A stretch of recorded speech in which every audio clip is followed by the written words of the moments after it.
Yo tout le monde, aujourd'hui on se retrouve dans une nouvelle vidéo pour parler lecture. Et récemment on m'a proposé de faire une vidéo sur les auteurs que je n'aime pas. Et je me suis dit que plutôt que de faire cette vidéo tout de suite dans l'immédiat, j'allais plutôt vous parler des livres que je n'ai pas terminés et que je ne sais pas si je vais terminer ou pas. De faire une vidéo peut-être dans un an et de voir ce que j'ai terminé et ce que j'ai pas terminé, ça pourrait être amusant. J'ai des livres sur le feu depuis des mois voire des années, certains il faudra que je les recommence de toute façon. Mais je voulais vous parler de ces livres et de pourquoi est-ce que je les ai laissés sur le feu. J'espère que vous saurez me motiver pour certains si vous les avez déjà lus. Premier livre dont je voulais vous parler, il s'agit de La modification de Michel Butor. Alors c'est un livre très spécial à la deuxième personne du pluriel, donc en fait il s'adresse tout le temps à vous. C'est très rare l'utilisation du pronom de deuxième personne dans un roman. L'idée en fait c'est de perturber vraiment le lecteur. C'est un roman qui s'inscrit pleinement dans le nouveau roman. C'est peut-être pour ça aussi que j'ai eu un peu de mal parce que sur le papier, le concept je trouvais ça génial. Quand j'ai commencé à lire le bouquin, je me suis rendu compte qu'il se passait pas grand chose. Ce manque de romanesque finalement me manquait beaucoup. J'ai laissé le livre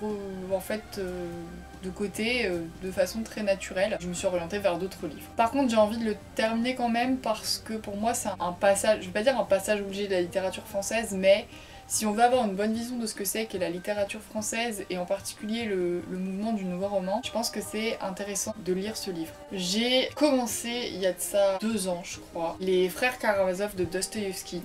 J'adore la littérature russe et je vous ferai absolument une vidéo sur la littérature russe. Dostoïevski, je pense que c'est un des auteurs russes du 19e les plus importants. J'ai vraiment envie de lire toute son œuvre. J'ai regardé aussi un documentaire et il a une vie absolument incroyable disséminée à travers ses œuvres ici et là. Alors les frères Karamazov, c'est pas du tout que ça m'a désintéressé, c'est juste que le livre est énorme, il fait environ 1000 pages. Quand je me suis lancée dans les frères Karamazov, j'avais beaucoup de choses à faire à côté pour les études.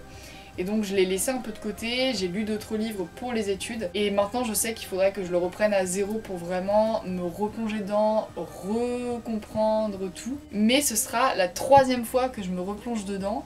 Donc je vous avoue que le début je commence un peu à le connaître quand même. Mais j'aimerais cette fois-ci commencer les frères Karamazov en étant sûre de pouvoir aller jusqu'au bout. Ensuite j'ai commencé Splendeur et misère des courtisanes de Balzac. Un Balzac qu'on connaît assez peu. Moi ce qui m'a beaucoup attiré c'était le titre qui était très abstrait et à la fois très... je sais pas, il y avait quelque chose de sensuel. Généralement, moi je suis attirée soit par la couverture, soit par le titre du livre. J'avais envie de continuer Balzac parce qu'à cette époque-là j'avais commencé à lire pas mal Balzac. Je suis pas trop rentrée dedans dans la mesure où ça reprenait beaucoup de personnages de la comédie humaine et des livres que j'avais pas encore lus. Je le relirai, mais avant il faudra que je passe par plusieurs étapes du genre Les illusions perdues ou ce genre de Balzac très connu on va dire.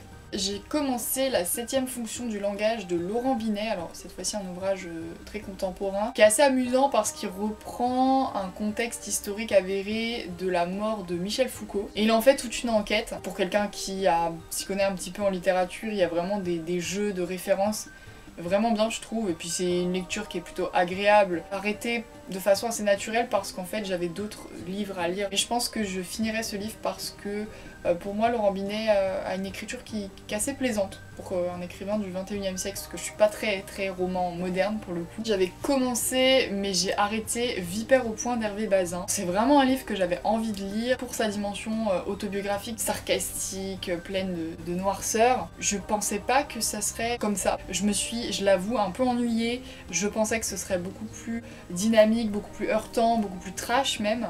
Et finalement, j'ai trouvé que c'était un peu plan-plan si je peux me permettre. Donc je pense que c'est une lecture qu'il faudra que je reprenne à un autre moment parce qu'elle vaut le coup. Mais là pour l'instant, j'ai pas envie de me replonger dedans. J'ai commencé un livre, il y a ça peut-être 3 ans, Thérèse Desquéroux de François Mauriac. Alors ce livre, vraiment, je sais pas pourquoi, mais je fantasmais dessus depuis des années au lycée. Et un jour il m'est tombé dans les mains.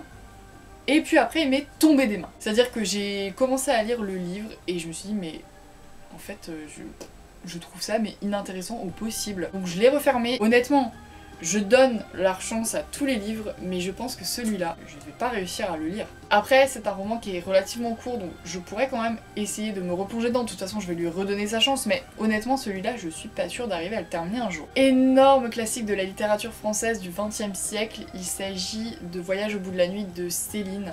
Alors Céline, j'aimerais vraiment me plonger plus dans son œuvre, notamment Mort à crédit. Mais Voyage au bout de la nuit, c'est vraiment son œuvre fondamentale. Je pense qu'il faut que je le lise, vraiment. J'ai commencé à le lire il y a de ça quelques mois, donc c'est assez récent.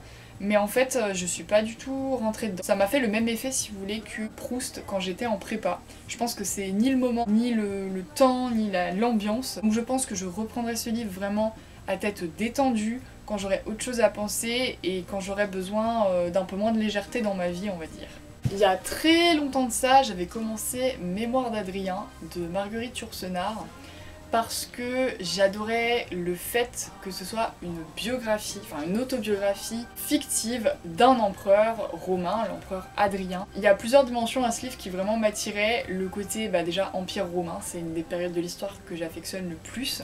Et de l'autre côté, le côté autobiographique fictive qui m'a vraiment séduite. J'aime beaucoup l'autobiographie et j'aime beaucoup la fiction, donc les deux font un combo, je trouve, génial. D'ailleurs, je pense qu'on devrait faire des autobiographies fictives, par exemple, de personnages de la mythologie grecque ou biblique. Et même, je pense que ce serait une bonne idée, alors malheureusement je suis pas réalisatrice et j'ai pas les moyens de le faire, mais de faire une série, justement, sur la mythologie gréco-romaine, ou même sur l'astrologie, genre avoir un personnage scorpion, un personnage lion, enfin... Je pars dans des délires dans ma tête, mais je pense qu'il y a vraiment quelque chose à faire. Maintenant, si on revient sur les Mémoires d'Adrien, pourquoi est-ce que j'ai pas continué? Déjà, d'une part, comme d'habitude, j'avais d'autres livres à lire qui avaient la préséance. Pareil, j'ai été déçue en fait. Je trouvais que le côté autobiographique n'apportait pas assez de sel, de saveur, d'anecdotes qu'on attend dans une autobiographie. Je lui redonnerai sa chance à un moment donné, mais là, pour l'instant, dans l'immédiat, j'ai pas forcément envie de me tourner vers ce livre tout de suite à relire. J'ai également commencé La Peste de Camus. Non, en fait, je crois que c'était l'année dernière, mais j'ai l'impression que ça fait des années. Pourquoi est-ce que j'avais voulu lire La Peste de Camus? Déjà parce que j'avais envie de lire du Camus autre que L'étranger. Parce que j'avais envie, vraiment, la peste et les pandémies, globalement, ce sont des thèmes qui m'intéressent beaucoup. Oui, encore une fois, c'est très glauque, mais... j'aime tout ce qui est macabre et glauque. La peste, je me suis dit, franchement, ce serait une bonne thérapie, finalement. La période post-Covid. Je me suis plongée dedans, j'ai lu les 100 premières pages, assez laborieusement, je dois dire. Même si, par certains aspects, c'est un livre qui m'a plu parce qu'il m'a replongée dans cette expérience du Covid. Non pas que je sois foncièrement nostalgique de cette période-là. Si, je pense qu'il y a une part de nostalgie, mais à la fois, j'ai vraiment très mal vécu cette période-là. Et c'est pas ça qui m'a fait arrêter la lecture, c'est juste que l'écriture m'attirait pas, je trouvais ça assez froid. Donc je sais pas si je reprendrai ce livre un jour parce qu'honnêtement, pour l'instant, j'ai pas très envie. Mais c'était un livre sur lequel j'avais beaucoup d'attentes et sur lequel j'étais assez déçue. Voilà pour les livres dont j'avais envie de vous parler cette fois-ci, plutôt des livres qui sont en sursis. N'hésitez pas à me dire, vous, en commentaire, si vous avez lu ces livres, si vous les avez appréciés, et peut-être me faire un petit argumentaire pour me convaincre, ou au contraire, si vous avez envie de les lire ou de ne pas les lire à cause de moi. Quant à moi, je vous retrouve très vite dans une prochaine vidéo.